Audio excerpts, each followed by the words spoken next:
Tabletop Odyssey here with another Battle Odyssey.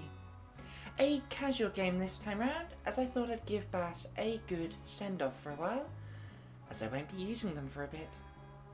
Seamus is a bloodthirsty and perverted killer, a scourge on the streets of Malifaux. Only one man can stop this fiend, and his name is Cornelius Basse. The mission today is plant explosives on flank deployment, with a scheme pool consisting of hold up their forces, in your face, espionage, ensnare, and take prisoner. Seamus elected to take ensnare and espionage here, while Basse took hold up their forces and espionage. As a chill game recorded after the finale, which you will get to see later, my opponent and I decided to see just what happens. My crew in this instance consisted of Basse's armoured division with Basse II, Badlands Sheriff, and his daughter Bernadette. The Hand of Janus leads the line with a treasure map. Dr. Beebe and Calypso scout the perimeter. The Clipper watches from above, while Model 9 seeks to infiltrate their backfield. 5 stones spare. Damage 8 severes? See how you like armor 2 all round.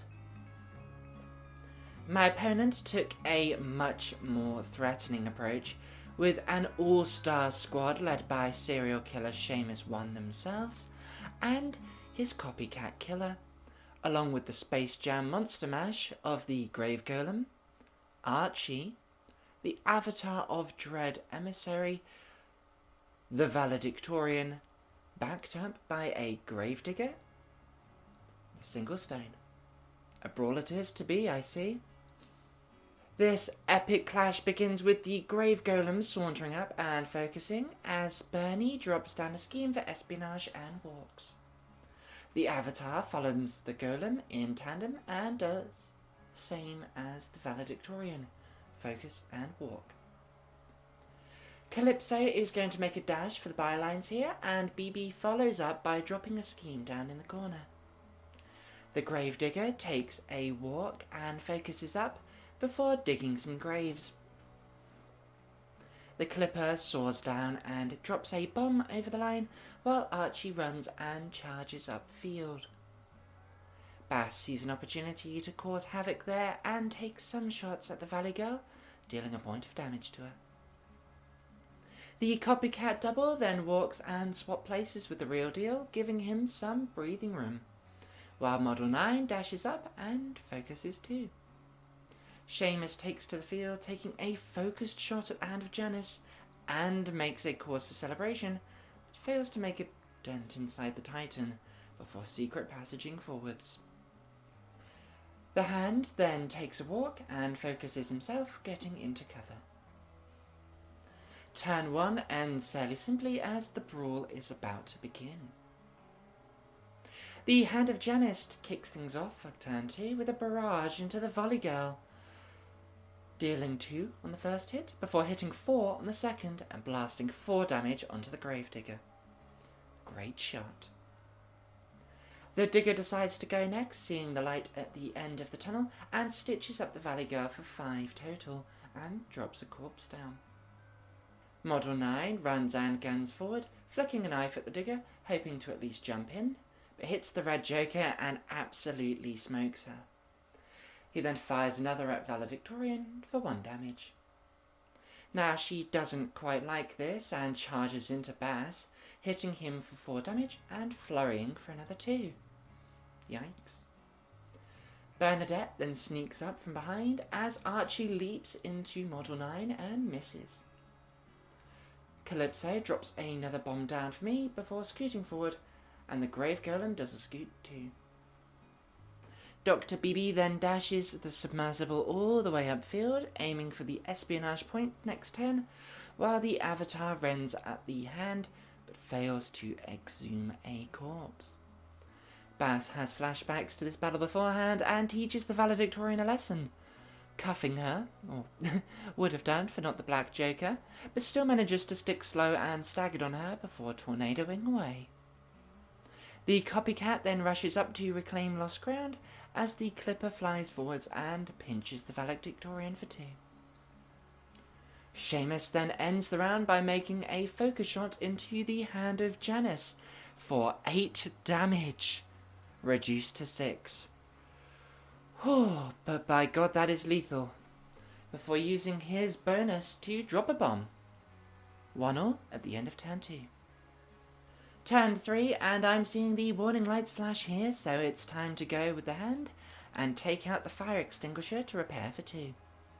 He then rams into the Valedictorian and smashes her to pieces with his hammer, taking her bomb. Archie then leaps forwards and runs off to eat one of my bombs, before Calypso rushes up, dropping a bomb and a scheme. The Avatar then shoots at Model 9, but hits the Black Joker in frustration, and then grabs injured and 1 damage on the second strike. He then exhumes a zombie to get in my way. Bernadette keeps sneaking upfield, trying to be a nuisance, while the copycat shoots at her, bringing her down to 2 health. Basse picks a new target now and shoots Archie with the red Joker to hit for 5 damage, but unfortunately misses the follow-up shot. The Grave Golem shifts up and plants a bomb like a good boy, while Clipper flies Basse away before charging into Archie. Seamus takes a focus shot at the hand again before blasting it to smithereens, before secret passaging and celebrating to drop a scheme, though I'm a bit confused about the location. Perhaps he might have had a little bit to drink. Beebe runs off again and drops a scheme down for future espionages, while Model 9 charges through the zombie and kills it, before marking the spot and rushing into the Avatar. Turn 3 down, and I score on plant explosives and espionage, while my opponent manages to drop a bomb too, so it's 3-2 to me. Turn 4 begins, and the cracks begin to show as Seamus starts by secret passaging and hitting a focus shot into Basse, but I kept some cards in hand to neuter the blow. He celebrates for a follow-up, but unfortunately panics at the disco. Bernadette charges the serial killer down with some bravery here, hitting the black for damage unfortunately, but does heal back up to full. She's just aiming to be a nuisance for hold up their forces. Archie then takes a leap away from the clipper and drops his own bomb down before charging back into the flying beast, but failing to make contact.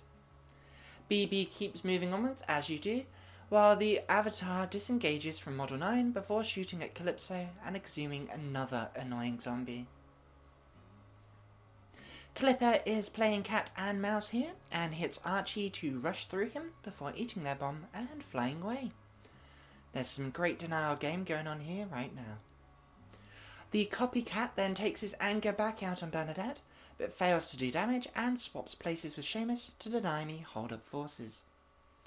Basse then drops his own bomb down here and shoots the copycat twice, but misses, as the Grave Golem moves up and schemes for espionage.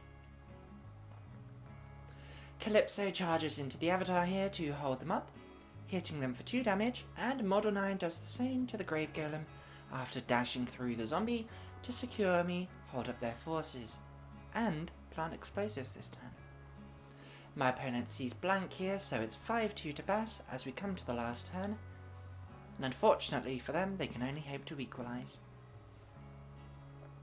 Turn 5 ends the showdown with some great denial from Archie, leaping again to eat a bomb and drop one of his own, as Bernadette walks up and interacts on the line for espionage. The zombie then bundles mindlessly into Model 9, and flails aimlessly against it, as the clipper flies away and drops a bomb down. The Grave Golem gets a big swing on here, as Model 9 is hit for 3 damage, and they are going to respond by running and gunning through the block to chase down the Avatar. hoping his durability can score me hold up their forces. Seamus then secret passages and schemes for espionage in my deployment zone, before following the passage back and celebrating to shoot Model 9 and killing him. Well, there goes that plan. At this point I'm out of bombs to drop and forgot how many I had down, so can only really score hold up their forces if Beebe can jump out and engage someone. So I'm going to pass with Calypso here, as the Avatar wisely decides to disengage and run for the hills far enough that Beebe can't catch him. Really, I should have passed with Basse instead, but here I am. I may be denied an extra point here, but I still score Espionage, and they managed to grab plant explosives and Espionage for themselves, taking the deficit down to a respectable 6-4 in favour of Basse. Lessons learned. A nice fun game to round off the festive season, and I enjoyed playing a different opponent who clearly came for a big fight today. While the crew they took clearly wasn't aiming to score much, they did an excellent job throughout, trying to deny me points, and on another day could have made the difference for them. A poor hand on one of the turns denied them an extra kill with Seamus that could have proved absolutely pivotal. For me, taking all the armour here proved absolutely wonderful in mitigating the deadliness of Seamus, while not compromising on damage output or mobility. This group of models clearly gel extremely well together and make a great package for navigating the board. I'm glad to see Basse finally feel good to play, as it'll be a shame to see them go back on the shelf for a bit, while I try some new stuff. I want to wish my opponent a massive thank you for a great game, and to Imps Gaming for hosting our amazing group. I hope everyone here had an absolutely great new year. This has been Tabletop Odyssey, doing field repairs since 2024.